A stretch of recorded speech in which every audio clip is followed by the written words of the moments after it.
Hello everyone, Nika here with your Daily Neuro Nuggets. I've had such an amazing weekend. I hope you did as well. And we have a lot to talk about. We need to talk about the frat boys. Yet again, they keep coming back up, and I have found more interesting archived 4chan posts and some Reddit posts that have been deleted or deleted accounts. And I definitely want to cover them today because in hindsight, it seems that the people that were making these comments out there back in November, December 2022 knew a lot of what was going on, because it's too close, now to the truth. Or there are some things that seem like, how did you know this back, 18 months ago, like a year and a half ago? How? Before really the news had not shared that much information with us. So we're definitely going to be delving deep into that today. Grab your favorite beverage. I did brew some amazing fennel tea, which it tastes so good. It's sweet and it's amazing for you. I actually just found a study today showing that it can reduce the mortality rate of NEC, which is necrotizing enterocolitis, which is found in babies a lot. And how amazing is that? That something as simple as a fennel extract can do so much, right? Now, I did add a little bit of anise seed in here, and anise seed also is very sweet. Some people say that it can help GI disturbances and can help with mucus, especially if you have sinus issues. But I just love the taste, and you can actually add anise seed and fennel to your cooking. I love using it in soups, broths, and stews because it does add a layer of sweetness and complexity to your dishes. So if you've had this amazing tea before, let me know down in the comments. I feel like you guys want to see the teas up close, but I feel like they all look very similar. Cheers. Now, before we get started, before we get into the meat and potatoes of this video, come back, don't die. You guys saw my scrub pants. I wanted to remind you that I know that this case is horrific, this IDAHO4 case. So your mental health comes first. You come first, okay? If your cup is not full to the brim and overflowing, you can't help other people. So you have to help yourself. If this is too much, you need to step away, take a mental health break. That's fine. We will always be here. It's okay. Now, I also wanted to remind you guys that although this case has basically gone global, this is not new. This is not new, and it is definitely not new in Idaho. So I happened to be scrolling on Reddit today, and this account has been deleted from what I can tell, but it was very eye-opening to me because it's somebody writing saying that they attended U of I over 30 years ago and the horrific things that were taking place back then. Of course, we have to take everything with a grain of salt. So you do your own research, come to your own conclusions, because at the end of the day, we can't trust everything that is on the internet. So this person was claiming that they attended U of I over 30 years ago and that one guy was hung in the Arboretum.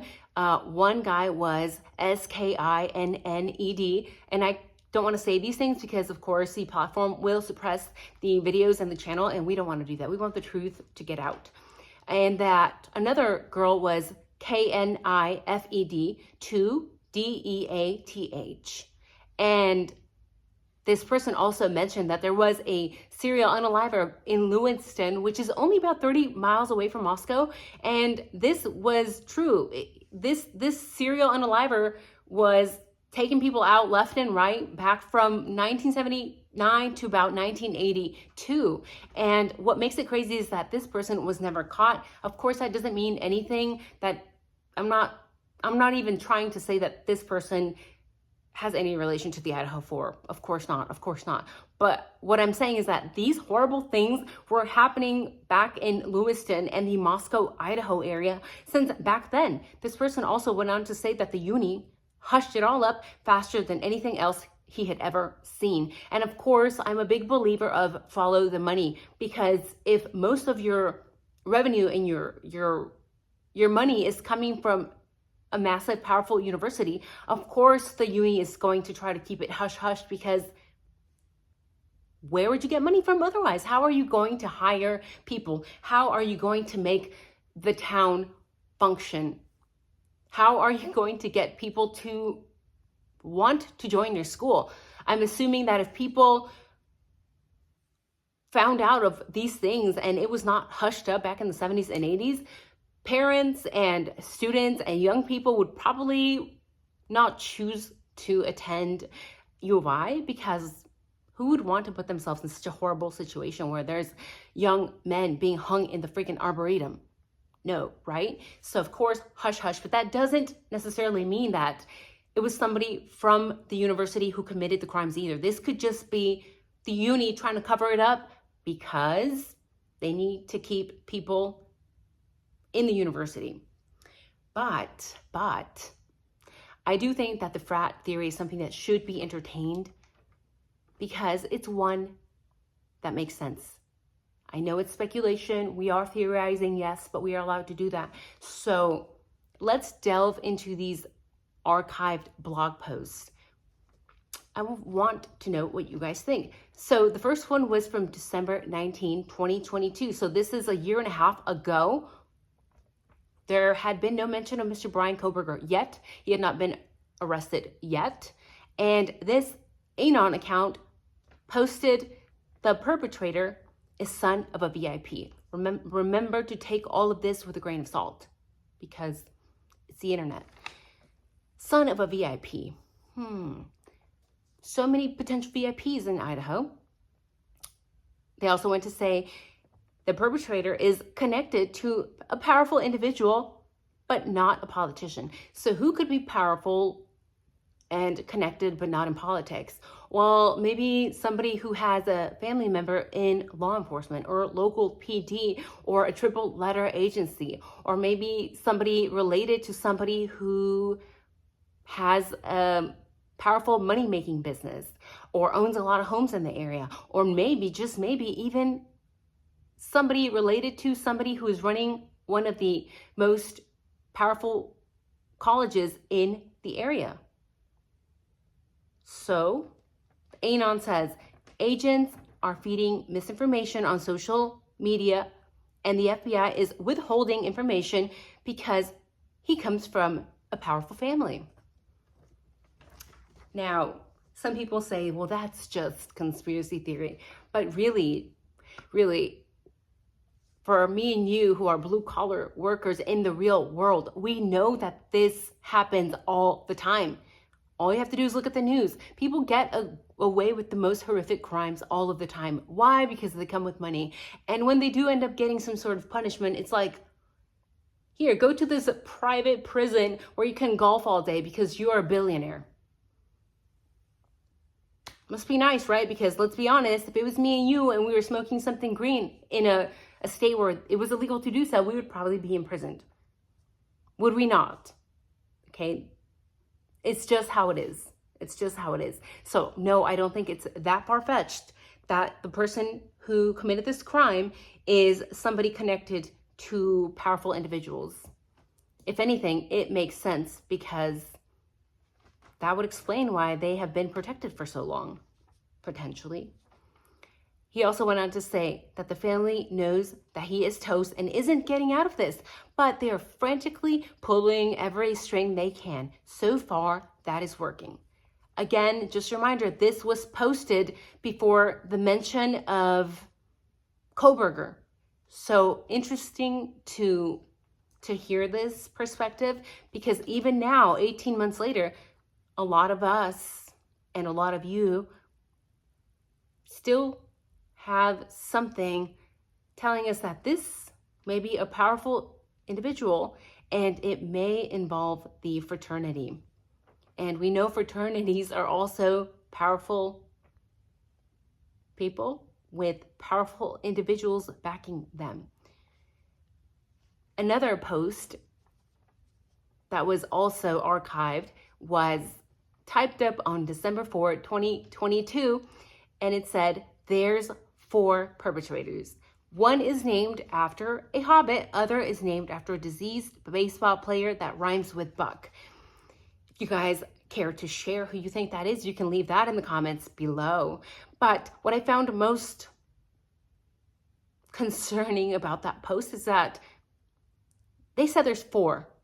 In my mind, my theorizing, speculating brain, my ADHD brain who tries to see patterns everywhere, I immediately think of the 4 people that are running in the background of the video we have all seen of the Banfield weird stop, right? That's just the weird stop. We're not even going to get into the weird secret agents that were there. Were they undercover? Were they not?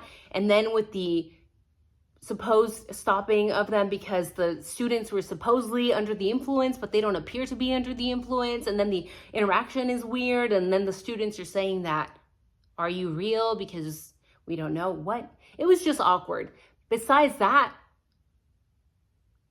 we see 4 people in the background. And some people have speculated that those 4 people that were running in the background are wearing ski masks. I agree with that because you cannot see an outline of hair. They look like smooth, rounded heads to me. But the videos are quite blurry as well, so it's hard to know. But for sure, I can definitely see 4 people running in the background. So this post was back from December 4, 2022. I do not think that the Banfield footage had been released yet. If I'm wrong, please feel free to correct me in the comments below. But how weird is that? How weird is that we have these Anons saying, okay, there's 4 people and they are connected to somebody powerful and they're all going to be protected because they don't want to go down. And that would make sense. But then we still have, what a lot of people are still questioning is the DNA on the sheath, because so far that is the only thing that people really have. But if you understand the science and you understand that 19 picograms out of 150 to 200 picograms necessary is not enough, and that touch DNA is, you cannot unalive somebody, you cannot give them the death penalty based on a freaking test that is not scientifically valid. It is not scientifically reliable. 19 picograms out of 150 needed is the only thing that we have to show. And I'm going to talk about that tomorrow because we're getting into a whole other can of worms with addressing the DNA. So please let me know, what do you guys think about this post? I am very curious. I would love to take a poll here and see how many people think that it is very likely that the frats are involved in one way or another. If you think that the frats are involved, or it's a student from U of I involved, at least 1 through 4, you can leave a 1 down below. And if you think it's a completely separate person that has no involvement with the schools or the frats whatsoever, you can leave it 2. So that's it for today, guys. Enjoy your fennel aniseed tea. Cheers. Stay healthy. I will see you soon. Bye-bye.